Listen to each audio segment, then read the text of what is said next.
Are you lacking confidence choosing your Charlotte Mason curriculum? Today, we are talking about what a Charlotte Mason curriculum isn't, rooted in the principles Miss Mason gave us, so we spread the feast of a living education with confidence. This episode is brought to you by Sabbath Mood Homeschool. I'm Nicole Williams, your co-host here at A Delectable Education and the creator of a Charlotte Mason-aligned science and nature study curriculum. Discover how easy and joyful science can be at sabbathmoodhomeschool.com. Welcome to A Delectable Education, the podcast that spreads the feast of the Charlotte Mason method. I'm Emily Kaiser, and I'm here with Liz Cottrell And Nicole Williams. And all season, we are considering a Charlotte Mason curriculum. And we invite you to read along with us from Chapter 10 of Volume 6. You'll find a link to the reading schedule in the show notes. Last week, we discussed the 5 principles that are the foundation, in Charlotte Mason's own opinion, of a true Charlotte Mason curriculum. And from these, Charlotte Mason believed that there is an inherent principle, or natural law, she calls it, that should govern the choice of our students' curriculum. So we must give them the knowledge that is due to them. Mm-hmm. And that knowledge must be various because they are born persons with desires to know about all kinds of things and ideas. And education is really their building of relationships in as many directions as possible. And that each person is capable of getting this sort of knowledge, especially when it is taken in a literary form and learned through narration. Mm-hmm. But Charlotte Mason had some further cautions for us about what a curriculum is not or should not be. And first, she says it is not utilitarian, Yes. is it? Yes. She really begins this section by turning many of our educational assumptions on their heads. So one of the things she points out here is that an education that's built on preparing for exams leaves the child, she said, less intelligent and less informed, except perhaps, she gave a caveat, in Latin and math.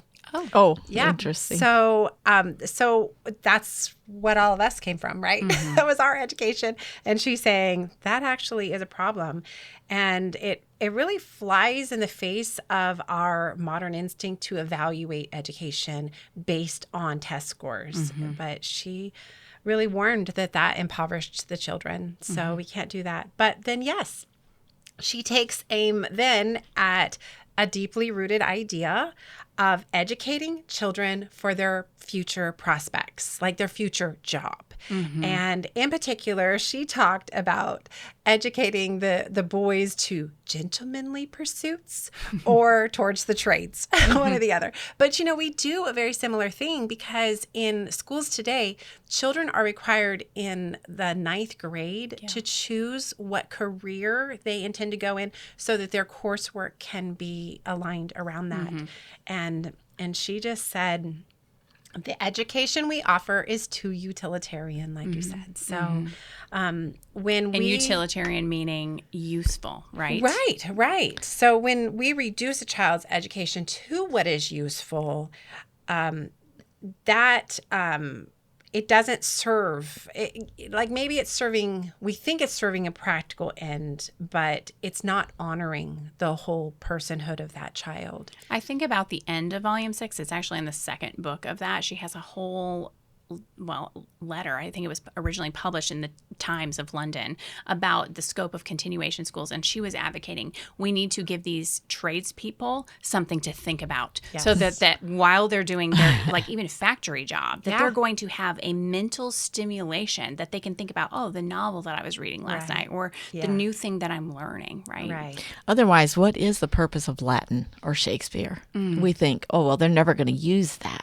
That is a utilitarian way of thinking. Yeah. Right. And I do really see this every single year with Charlotte Mason educators. We may be convinced that children are born persons and we need to spread this wide feast. But I think at the root, and it's probably because of our own education and just really our society at large, we still have so much fear that they're going to actually be able to get into college. Yeah. Right? Because if they don't get into college, they're not going to get a good job. Right. And so it really, really is so saturated into us, isn't it? It is funny. I was thinking the same thing. Fear. It's fear. And it's that we are looking at these young people and we are thinking, how are you going to support yourself? Please support yourself. We're not having faith that we got there, but we can give them something so much better than we had, and they will get there too. Mm-hmm. Well, next, Charlotte Mason said a curriculum is not or should not be selectively chosen. Oh, boy. Ooh, and this also steps on a lot of our toes, I think. Yep. She said that it doesn't cater to utilitarian subjects, just as you were talking about, Nicole, so that they can get good jobs when they grow up, right? But it also doesn't cater to our children's likes and dislikes. Ooh, these are the emails Or we get. our dislikes. Yes. Or even their whims. You know, like they have an absolute interest in this, and our natural desire is to want to feed that, especially home educators, right? We think this is one of the positives about this. But Charlotte Mason said, we spread an abundant and delicate feast in the programs, and each small guest assimilates what he can. All sit down to the same feast, and each one gets according to his needs and powers. So our children, they don't know what they're going to love. I think about myself. You know, I went to a liberal arts college and had to take multiple classes I never would have signed up for otherwise, and found some abiding interest to this day that I love. Yeah. So they don't know what they want, really, especially like you put the reins in your 6-year-old's hands. He would like to study all about, I don't even know what, nothing that's good for him, right? But also rooted in this is she admonished us that we don't know what God is preparing them for, right? We can't see into the future how each person is going to find their use in the world, like she says. And so we are instead giving them this wide and broad feast that is not selected to each child. It's the same feast for all the children, as she said, right? And that is enabling them to build relationship in as many directions as physically, humanly possible for each of them, right? And then that also helps them expand their horizon and relate to others who don't necessarily have the same ideas and interests and, vision of life. Charlotte Mason says, it is a wide program founded on the educational rights of man. Wide, but we may not say it is impossible, nor may we pick and choose and educate him in this direction, but not in that. Our part, it seems to me, is to give a child a vital hold upon as many as possible of those wide relationships proper to him. So a Charlotte Mason curriculum is going to be a vital, cohesive whole, right? Every single practice or how to do each kind of lesson, every single lesson, flows out of these fundamental principles that she has laid out for us. We can't just choose isolated subject curriculum, right? Like how I'm using curriculum, how we normally think about it, but subject material resources or materials, right? Like we can't say, oh, I'm going to do this for math and this for grammar and this. And if it's not coming from a Charlotte Mason philosophy, right? The philosophy is an applied philosophy, right? The principles have to flow out into the practices. She says there is no part of a child's work at home or at school without an informing principle underlying it. And so we have to realize that really every resource, every material out there already has some kind of educational philosophy. You can't help having an educational, and we have already seen how deeply rooted the one we've been brought up in still even affects us, even after we've been convinced to go a different direction, right? But Charlotte Mason's curriculum programs are integrated in deep ways. I think we even do a disservice when we pick and choose from different Charlotte Mason, quote, curriculum, right? Because each curriculum out there is a whole subject of study, and it's trying to accomplish these things that she laid out for us, right? Did you have something you wanted to add? Well, I'm just thinking about our online classes and co-ops that we often clash too. So enough said. I have known even, different local schools, and students really pick up on especially if they've been educated in Charlotte Mason way, they know that the curriculum itself is respecting them as persons. And when they are, forced to do maybe a more textbook approach for some subjects, they feel it and can resent it, right? So just keep that in mind as you're jumping around, even from year to year, you're missing that whole feast, because it's not just within a year of a child's education that's cohesive. It's the whole scope of their 12 years or however many they're being educated at our homes. As Miss Kitching, who was Charlotte Mason's, she was her right-hand woman, actually, and then she became her successor for the Parents Union School. She wrote, "Every book and every subject has a niche to fill.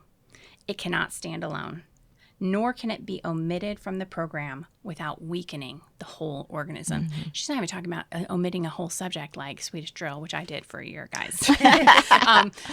She's talking about even every single book in the curriculum, that program that was sent out was so vital to the work of the whole. So that is daunting.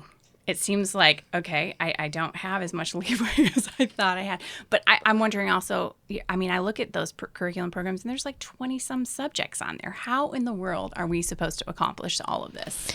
This is why we call it a feast. And we've already warned you that we say the food terminology a lot because it's a great analogy with Charlotte Mason. But you just think of a big banquet table that has all kinds of delicious, and some things maybe don't look so great, but then when you eat them, you're like, I want some more of that. So the wide curriculum might be 20 or more subjects, and that does seem daunting to us because we can only wrap our mind around maybe 3 or 4 things at a time. But it is all possible because it's taken in small doses. It's because of the short hours that they have, limited time every morning, and there's no homework afterwards. But she said that the short lessons, and especially the use of narration, multiply time, right?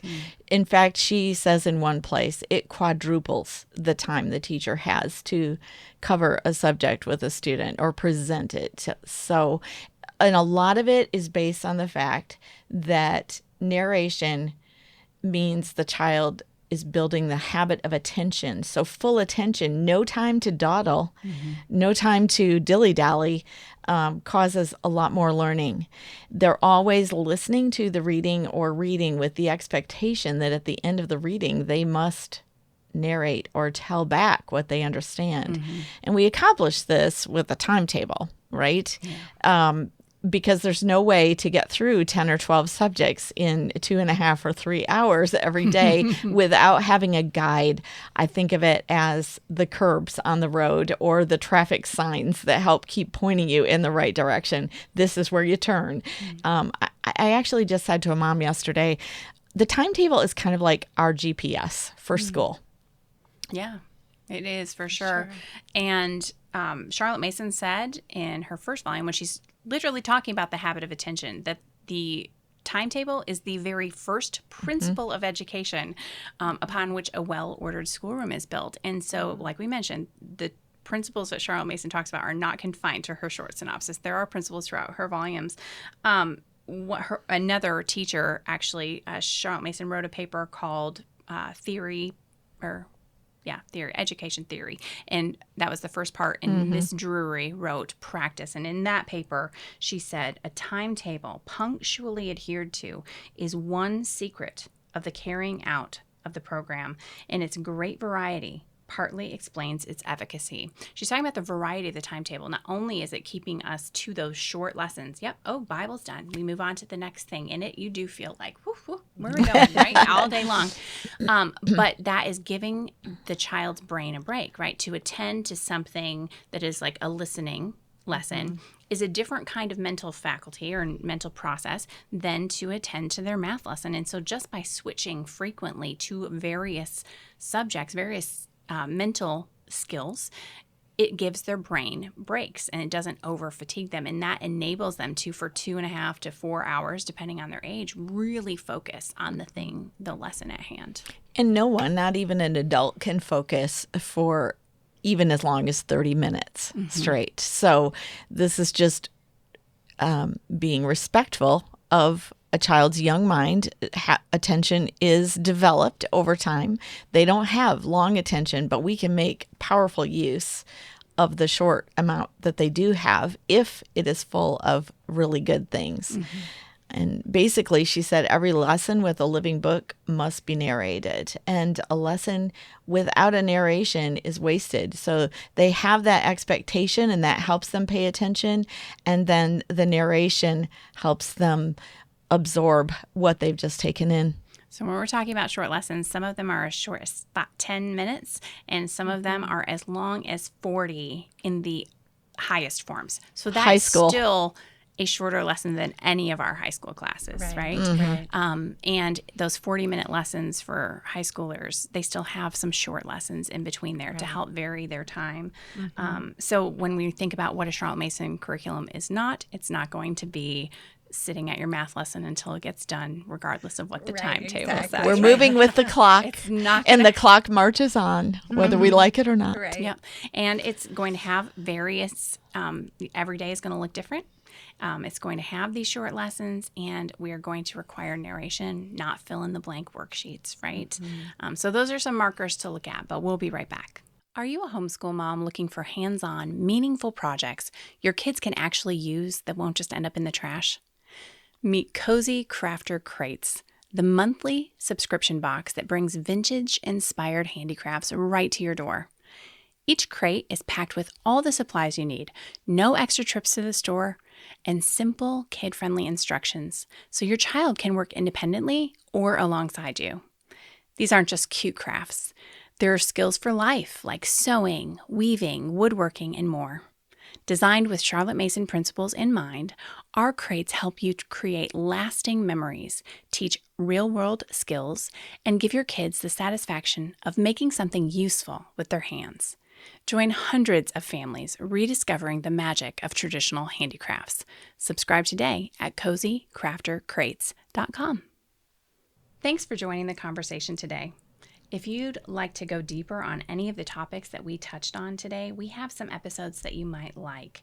Numbers 193, 266, and 280 talk about the cohesiveness of a Charlotte Mason curriculum. We have an episode on habit training, episode number 168, and specifically on the timetable. If you're wanting to develop the habit of attention, the timetable episode is 264. And next week, we are going to begin our series on Charlotte Mason Bible lessons as we continue to spread the feast of the Charlotte Mason method. If you benefited from this conversation, please like and subscribe. We hope our discussion serves to equip and encourage you as we seek to explain the Charlotte Mason method. You can find the show notes in the video description or by visiting adelectableeducation.com/episodes. There, you'll find the links and quotes we mentioned in today's episode. We are so grateful for our loyal Patreon supporters who help make this show possible. If you'd like to partner with us in our work here at A Delectable Education, you can join our Patreon community and receive exclusive and early content as our thank you for your monthly support. Find out more at patreon.com/adelectableeducation. Thank you for joining us today. We'll see you next time.